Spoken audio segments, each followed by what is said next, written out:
قربانی، اس کے پیچھے اللہ پاک کی حکمت کیا ہے؟ اگر اس بارے میں بھی کچھ مدنی پھول میں ارشاد فرمائیں۔ بنیادی طور پہ یہ ہے کہ ہمارے ہاں جو لفظ قربانی ہے وہ عام طور پہ جانور کی قربانی کے حوالے سے معروف ہے، اور اس کے ساتھ اگر ہم زیادہ نسبت کو جوڑتے ہیں تو جو حضرت اسماعیل علیہ السلام کی قربانی ہے کہ ایک انسان کی قربانی، تو یہ اس کے ساتھ جوڑ دی جاتی ہے۔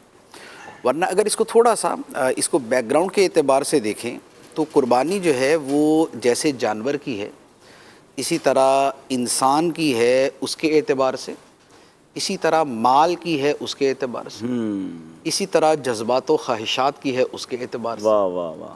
تو یوں جو قربانی کا دائرہ ہے وہ بہت وسیع ہو جاتا ہے، اور اس کے پیچھے جو ہمارے دین کی بنیاد ہے وہ کیا ہے؟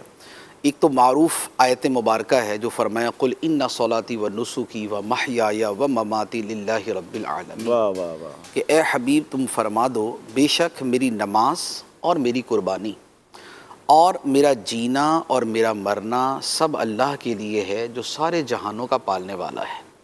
تو یہ آیت مبارکہ جو ہے یہ اس مفہوم میں ہے کہ بندہ مومن کی ساری زندگی ہی قربان ہے اللہ تعالیٰ کے احکام کے لیے اور اس کی رضا کے لیے۔ سبحان اللہ سبحان تو اب جب زندگی اپنے جملہ لوازمات و مناسبات کے ساتھ قربان ہے تو اب اس سے پیچھے کوئی چیز باقی نہیں رہتی۔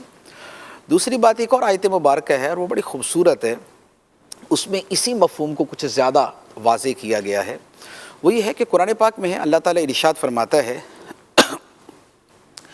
ان اللہ اشتری من المؤمنین انفسہم و اموالہم بان لہم الجنہ، واہ، بے شک اللہ نے مومنوں سے ان کی جانیں اور ان کے مال خرید لیے اس بدلے میں کہ ان کے لیے جنت ہے۔ تو جنت صلہ ہے اور بدلہ ہے، اور اس کے لیے قربانی دینی پڑتی ہے جان کی اور مال کی۔ سبحان اللہ۔ تو یہ جان اور مال کی جو قربانی ہے تو یہ بنیادی طور پہ یہ دونوں ہی صورتوں پر مشتمل ہے۔ اچھا، اسی طرح پھر ایک تیسری آیت مبارکہ ہے، اس میں بھی جو جان اللہ تعالیٰ کے لیے پیش کرنا ہے اس کے حوالے سے کلام ہے۔ فرمایا وَمِنَ النَّاسِ مَن يَشْرِي نَفْسَهُ ابْتِغَاءَ مَرْضَاتِ اللَّهِ، کہ لوگوں میں سے کوئی وہ ہے جو اللہ کی خوشنودی کی طلب میں، اللہ کی خوشنودی کی تلاش میں اپنی جان کو بیچ دیتا ہے۔ یہ ان صحابہ کرام کے بارے میں تھی کہ جنہوں نے اپنے مال، اپنی جانیں اللہ کے لیے قربان کی، واہ، اور یہ کیوں تھا؟ ابتغاء مرضات اللہ، اللہ کی خوشنودی کی تلاش کے لیے۔